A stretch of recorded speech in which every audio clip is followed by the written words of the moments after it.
They're going to want to do everything that they can to hang him out. Yeah, but I don't think it'll happen right now. You'll do that later. We're going to use him. Well, I said that. You were right.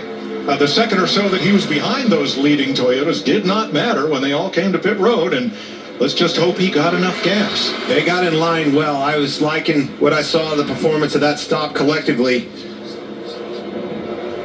Minimizing mistakes there as a group. And it looks like about 10 cars.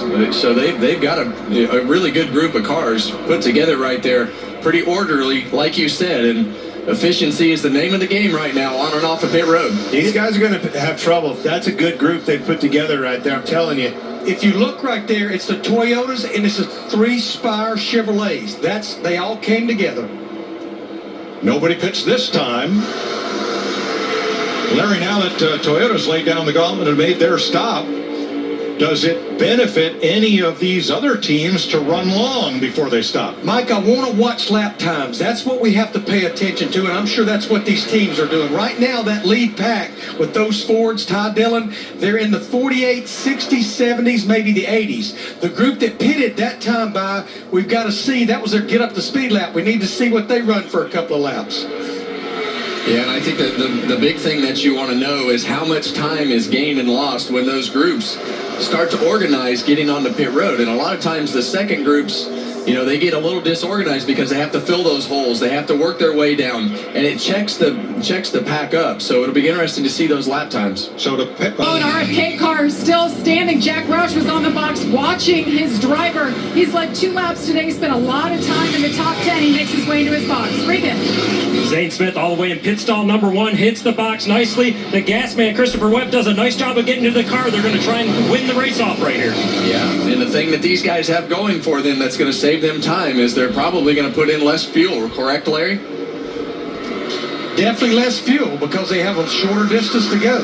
So that's all of the front row cars plus RFK, Collick, and a couple of others, 10 cars in all. Here comes almost the rest of the field to pit road. Josh Berry, the first car in. Keep in mind of your tracker up here. Those cars, those are the first cars in that lead in the group, right? That's what that is saying right there. You see Hocevar, the top right? Well, and that's exactly how you break the advantage up. Oh, Josh Berry and Kyle Busch too fast exiting. Man, it is something every week, every single week on that 8.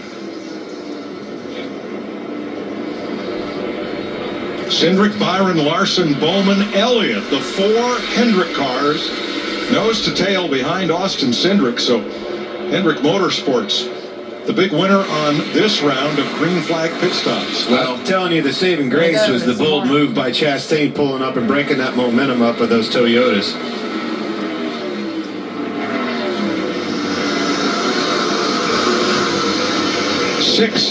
Now 15 laps to go at Talladega. Who will win it today on the world's fastest speedway?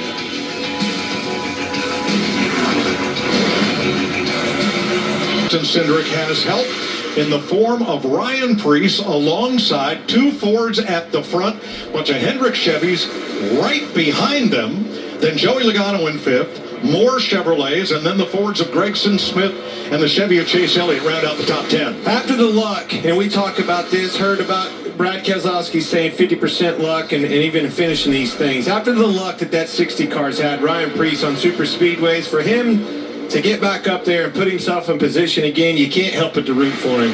He has been beaten battered on these racetracks.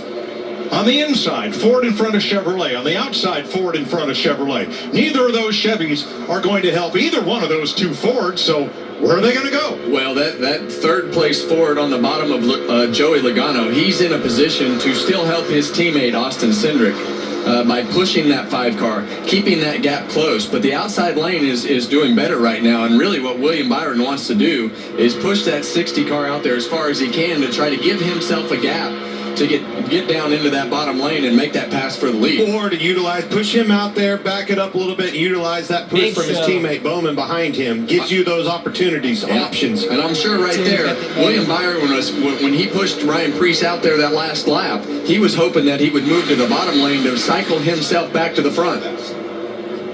One more go here. Josh? Well, far from a smooth one.